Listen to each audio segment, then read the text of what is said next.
So thank you all for joining us today, and thank you to our partner in today's Lunch and Learn Primary Health Network.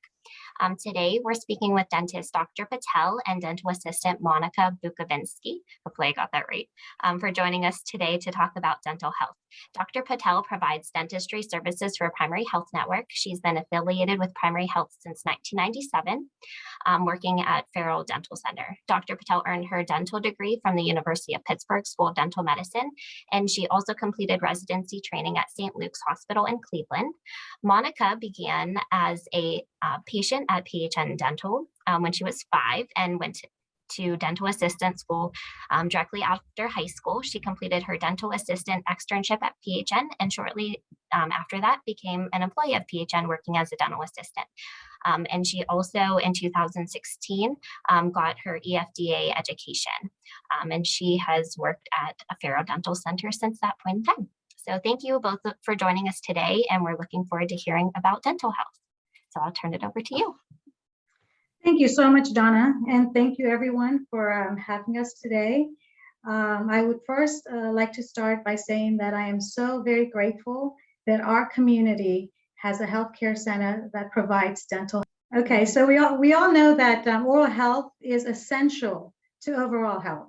So before I get started, I want to give you a fair warning because this is lunch and a lot of you might be eating your lunch right now. There are images that are not so very appetizing, but that is the real world that we live in. So I just wanted to give you a fair warning on that. But what I'd like to say is, like, a lot of the dental diseases actually cause diseases in your body, such as heart disease and diabetes. So, you know, when you have a patient that is walking around with like severe pain, they are unable to eat, they're unable to drink, they can't drink anything hot or cold because it causes pain, and they are unable to sleep at night.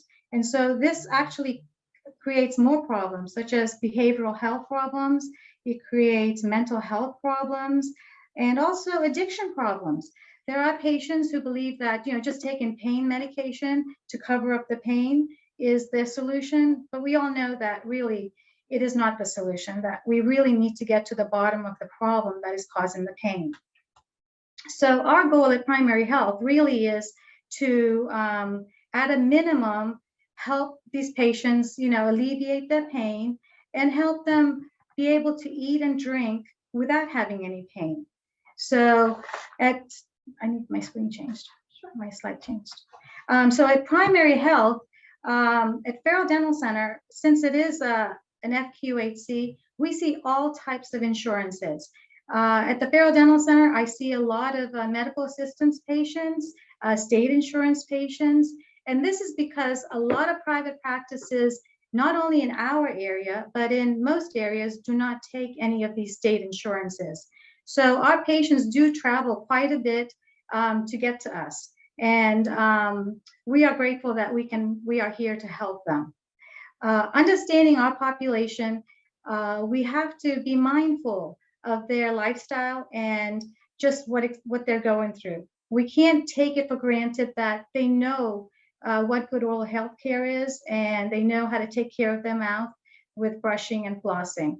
So I actually have had patients that are like in their early 20s, and they come up to me and they're like, oh, you know, this is the first time I've been to the dentist.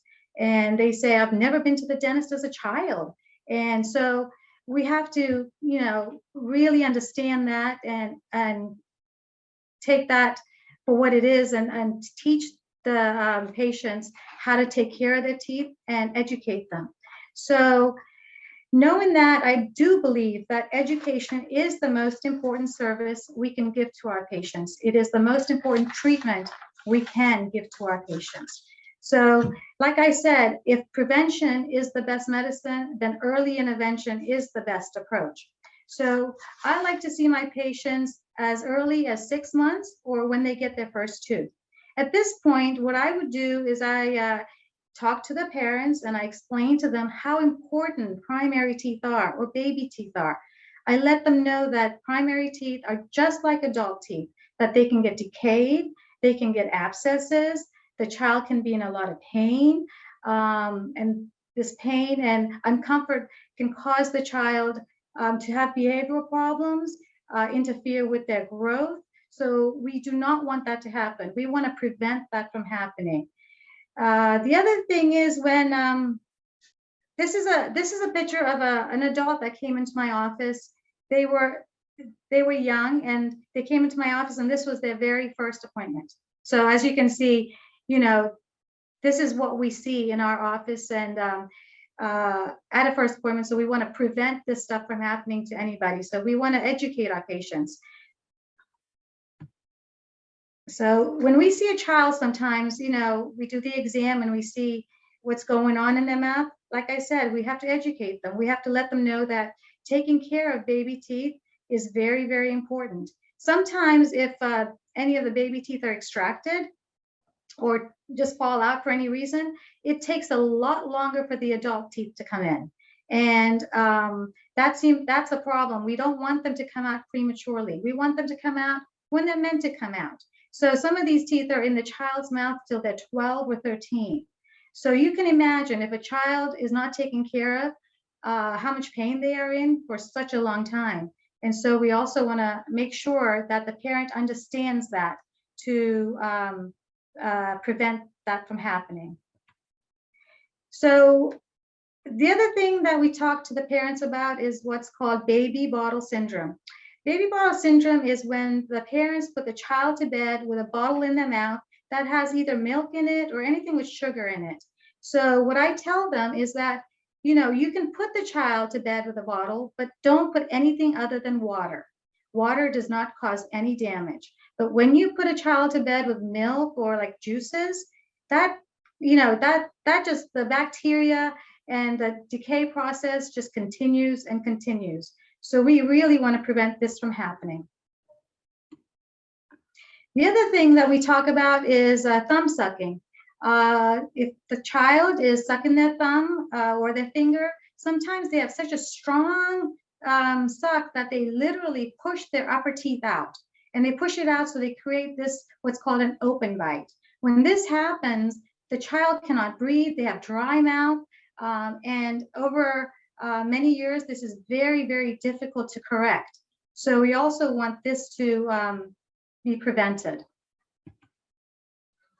Now, this is a child that we see quite a bit of like that with rampant caries.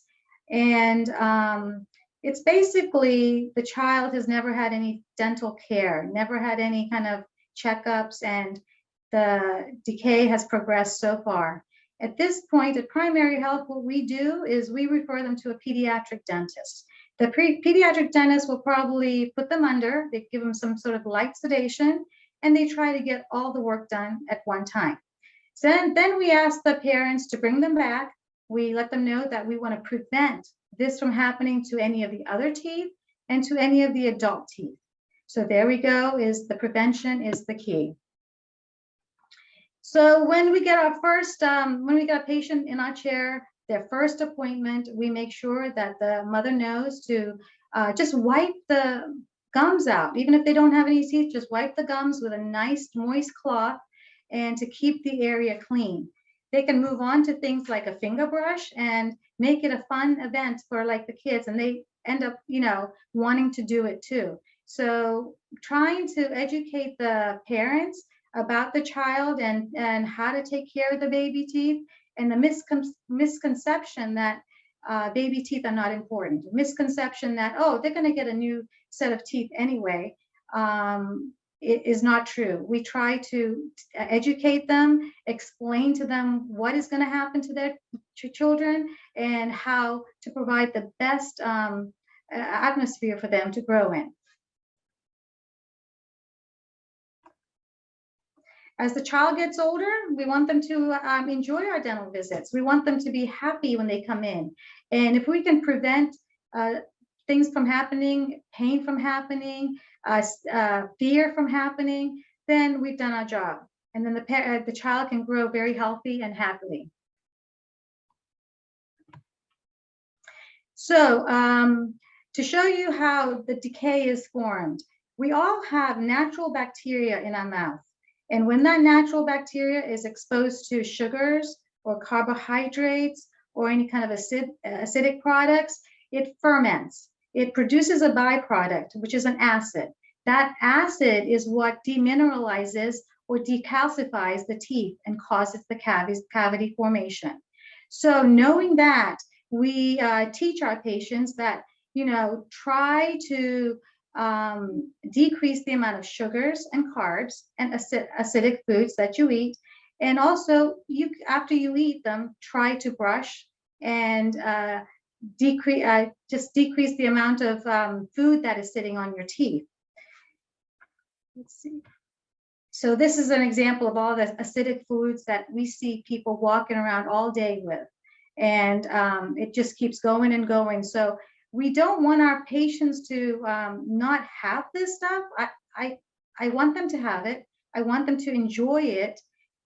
During Halloween, I have parents that come in and say, oh, my kids ate all this candy and now they have cavities.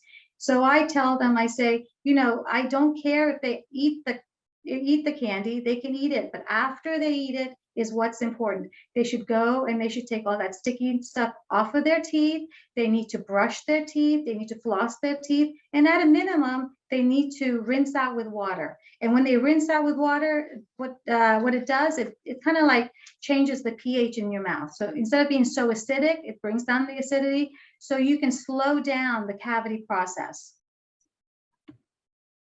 So there are several ways we try to prevent cavities on patients. One of them is fluoride. We have what's called topical fluoride and we have systemic fluoride.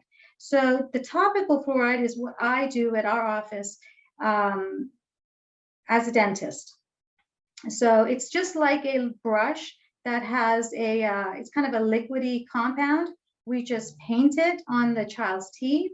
It sits on the child's teeth for about, I would say, a good 4 hours. They can eat or drink whatever they want afterwards. And if it still bothers them, then they can brush their teeth and just brush it all off. It comes off very easily. It's not like the old days where you had this tray with all this foam in your mouth and you sat there for like a minute or two. And then you couldn't eat for like half an hour. So it's nothing like that. This is well tolerated by our patients. And it is one of the best ways to prevent cavities for our young patients. So the other fluoride is the systemic fluoride. The systemic fluoride is given by pediatricians. So they give it to patients that do not have fluoridated water. They have sometimes well water.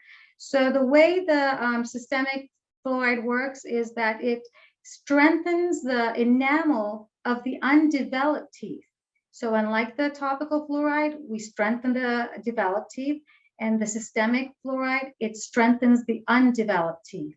So when the teeth do come out, that they are nice and healthy, or healthier than they would have been if fluoride was not given.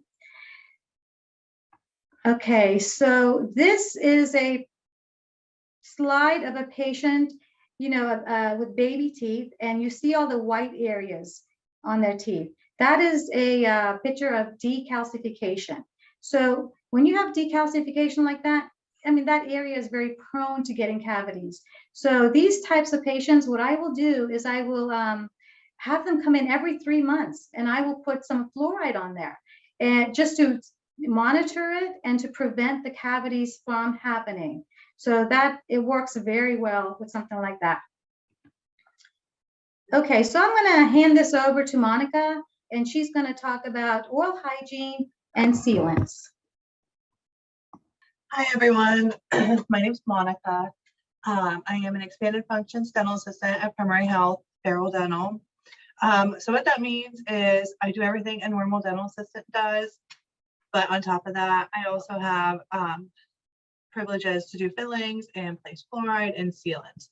So we'll kind of go over what I kind of do with the office and what we explain to like the parents and kids when they come in. So typically when patients come into the office, it's the adolescents, what we'll do is, especially when they have a little bit not the greatest oral hygiene, we'll put them on or have them come to the office, and then you see the little disclosing tablets on the screen. We have them chew them. So before usually they chew them, you'll see on the before picture, their teeth are typically white. After they chew them, then what happens is their teeth get stained pink, where it's super dark pink, like by the gum line.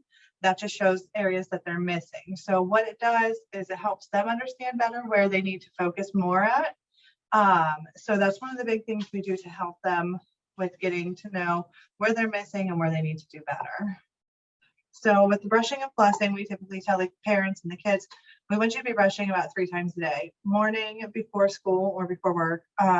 Sometime when you get home from school or after work, especially with kids, because the stuff they eat that's very starchy, it has lots of sugar. Even if it's, you know, not something that's just candy, but starchy, it turns into sugar. And then the most important time is to have them brush before they go to bed. The reason why we do that is because, like I said, everything we eat all day, it sits on our teeth, and then anything like starchy, it all turns into sugar, which turns into bacteria, which causes the cavities. So we want to make sure we're getting that off and disrupting that bacteria at least 3 times a day. And with flossing, that's a good way to disrupt it in between the teeth. So that way, you know, we're breaking up that bacteria process so that it's not just sitting there causing the cavities. I'm just going to show you guys real quick kind of what we do with everyone in the office, more or less, like I said, the adolescents. So that way we can show them exactly what they need to be brushing, where. So this is my friend, he's Timonot. He kind of just shows us exactly all the teeth, our toothbrush. So typically with anyone, what we want to do is start in the back corner. When you're brushing in the back corner, you don't want to be open so wide, because what happens is you can't get back there to brush thoroughly. So you want to be brushing back by your gums, close down a little bit, and you want to brush and kind of swoop down. What that does is disrupts that bacteria, the plaque, and it pulls it away from the teeth and the gums. So we want to kind of brush up towards the gums and swoop down so it's getting it off the tooth. We're going to go all the way around to the front. We're going to keep brushing and swooping and make sure you get the other side. And like I said, don't open all the way, because what happens is you're missing all the way back there. That toothbrush can't get back there. Other areas that people tend to forget is all the way back on the tongue side or on the roof of the mouth. You still want to get back there. And then the most important part, because like I said, where food and everything likes to sit, there's all the grooves and crevices back in the molars. We want to make sure we're getting down in there, because teeth aren't always self-cleansing when they're super like deep grooves and everything. So we want to make sure we're getting in there, disrupting that bacteria, getting the plaque and all the yummy stuff off the teeth. All right. So brushing 3 times a day, 2 minutes each time, really goes a long way. We want to make sure we're incorporating flossing still in there. And then the next thing I'm going to go on about is talking about the sealants. So another thing that we do for kids, it's one of the big things we're really starting to get into at Primary Health is doing the sealants. We like to start at age 6. And what that means is with the sealants, when their first permanent molars come in, that we want to get them sealed. The reason why is because, like I said, the teeth are super like deep and groovy in the back, so they're not self-cleansing. So the food likes to sit there. So the sealants, what that does is that we put a small coating on the teeth, and it stays there. And it makes it so the teeth aren't so deep and groovy, and that food is very self-cleansing. It also helps because it does release some fluoride into there. It helps keep those teeth strong. Because kids are not always the best at brushing back there. So we want to make sure it's something in there that helps them. We want to make sure that as soon as they get those 6-year molars in, that we're in there, we're sealing them to prevent the cavities from coming in. So as you can tell in this slide here, the tooth on the before picture, it's super groovy. Food likes to sit in all those little nooks and crevices. So we want to make sure, you know, we're brushing it out. But the other best thing about sealants is that it makes that nice smooth coating. So that way the food just kind of washes away. So prevention and education is key to keeping the kids cavity free. So we want to make sure we're trying to get all those in. And as far as with the sealants, we go and, like I said, we do the first molars that come in, which is around 6, but you can even seal up to the second molars and the premolars. So I am going to hand this back over to Dr. Patel. Okay, so I'm going to talk about adults. One of the most common reasons patients come into our office is they say, oh my goodness, my gums are bleeding. They've been bleeding. I just touch them or I eat something and they bleed. And I just don't want to touch it. So I go about and I explain to them that the only way the gums can be healed is by the brushing and the flossing. What's causing the bleeding is the red inflammation, which is caused by the bacteria that we talked about. The bacteria that is combined with the sugar, the carbs, and the acid is causing the inflammation. So that inflammation, as soon as you touch it, it bleeds. So the key to helping the bleeding is to brushing more. And yes, you're going to get a little bit of brushing for the next couple of weeks, but eventually it should get nice and firm and pink, and it should not it should not bleed when you brush and floss. So the same patient will say, okay, so what kind of toothpaste do I use? And what I do is I tell them that toothpaste is just something that just adds to the brushing. It does the brushing, the mechanical action of the brushing is what's really important. We want to brush our teeth and remove the bacteria, the plaque, which is the very soft stuff that's just sticking on your teeth. We want to remove that plaque from your mouth. So the toothpaste is just like the flavor. It's just it kind of helps people rather than just using water. But ideally, I mean, really, you can just brush your teeth with water and you're fine. So when they say, what kind of toothpaste do you recommend? I say anything with the ADA seal. The ADA seal has, you know, plenty of research done. So they have enough fluoride in it. They have enough abrasion in it. And that is what we recommend for toothpaste. And as far as toothbrushes, we want only a soft bristled brush, because all you're trying to remove is the plaque. The plaque is the soft stuff that is on your teeth, and it's removed very easily with just brushing. When somebody uses a really hard toothbrush and they really scrub their teeth, they're actually causing damage. The gums seem to recede. Recede is the reaction that the gums get from trauma. So you don't want to over-traumatize your gums with the recession. And then when you have recession, sometimes people are sensitive. They get sensitivity to hot, to cold, because those roots were never meant to be exposed to air. They're meant to be covered by your bones and by your gums. So the main point here is that the brushing and the flossing, the mechanical action, is the most important for gum care. So this is a picture of calculus. So after the plaque has been sitting there for a long time and people avoid brushing it, it becomes really, really hard. And it becomes what's called calculus. And at this point, you have to go to the dentist. You have to go see the hygienist. The hygienist will use her instruments and she will pluck those things out of there. She'll pluck the calculus out of there. And this is a picture of what calculus looked like before and then after cleaning. You can see the gums are very red and inflamed, but over time, when you keep it clean, you floss it, the gums will become nice and pink and healthy and firm. So I also have patients that come in and they have like a bottle of soda in their hands, or their kid has a bottle of soda in their hands. And I tell them, like, what's happening to you is very much similar to baby bottle syndrome. You're constantly drinking this. You're constantly exposing your teeth to the acidity and causing, you know, the cavity process starting. So I actually had a patient who came into the office. He was very young, like early 30s, and he had so many teeth that were decayed. Basically, all of his upper teeth were decayed. And he stated that he was in the military 2 years ago. And I thought, okay, you know, you're in the military. You have to have decent teeth to go to the military. So what happened between then and now? And then he went ahead and told me that he drank Mountain Dew all day long. So that is what caused, you know, the rampant decay in his mouth. So we ended up making him an upper denture. We had to take all the top teeth out and make him an upper denture, but we were able to help him save some of the lower dentures. And, you know, advised him that, you know, he has to stop drinking the Mountain Dew and that he has to brush and floss as often as possible. So a quick fact, studies have shown that you know, if you have, after you eat something with sugar, carbs, or acidity, the tooth decay process actually starts within 20 minutes. So after you eat or drink something, try to brush. And if you can't get to a toothbrush, just rinse your mouth out. That is the key. Just rinse it out with water and dilute the pH.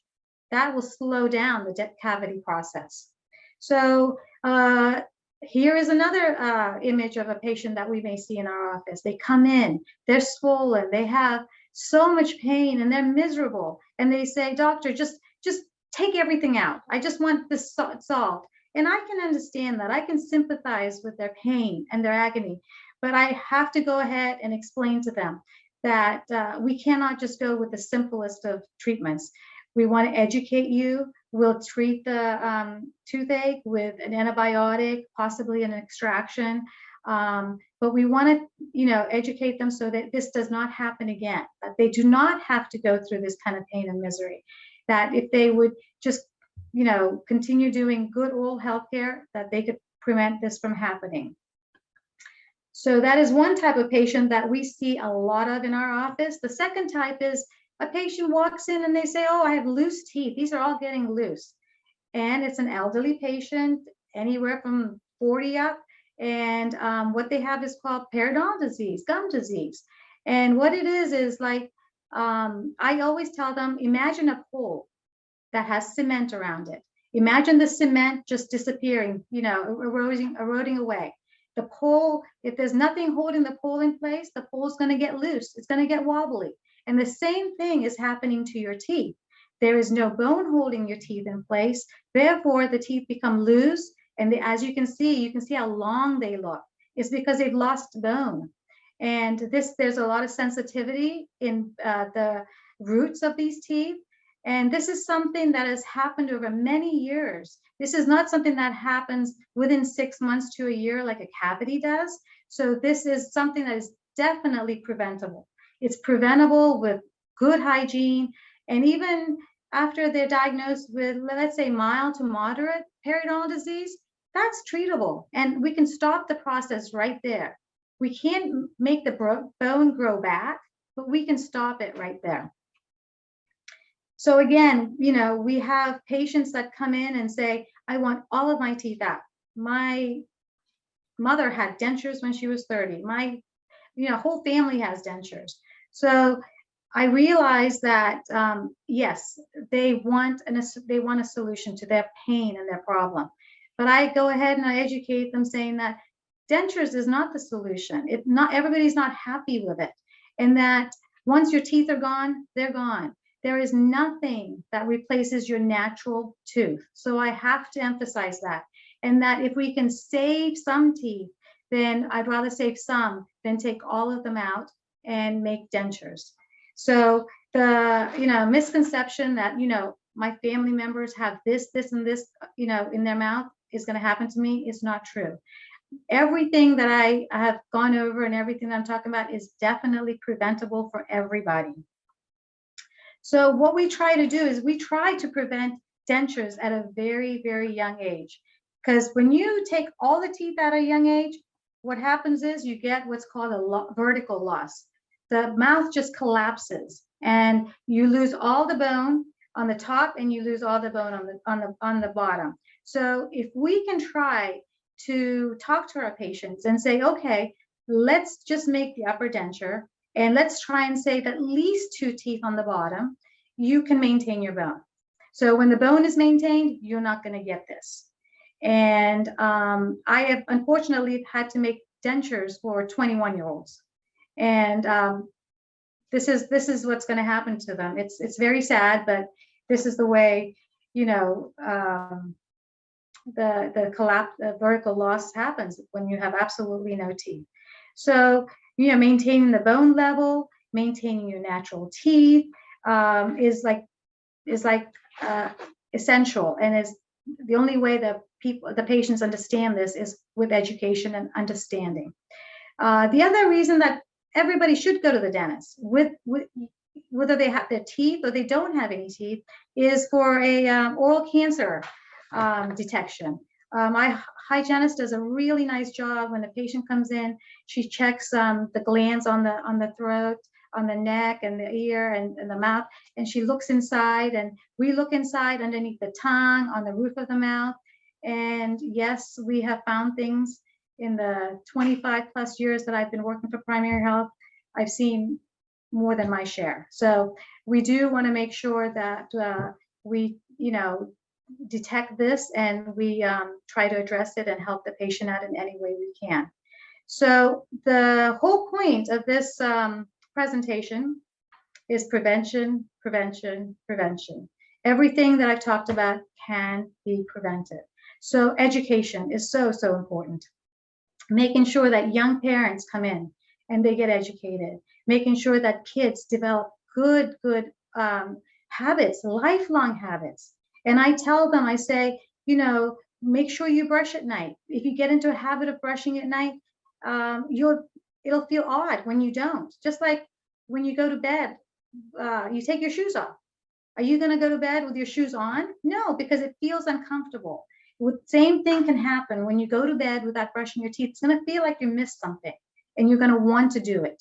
So to conclude this presentation, I hope that I gave you some good information.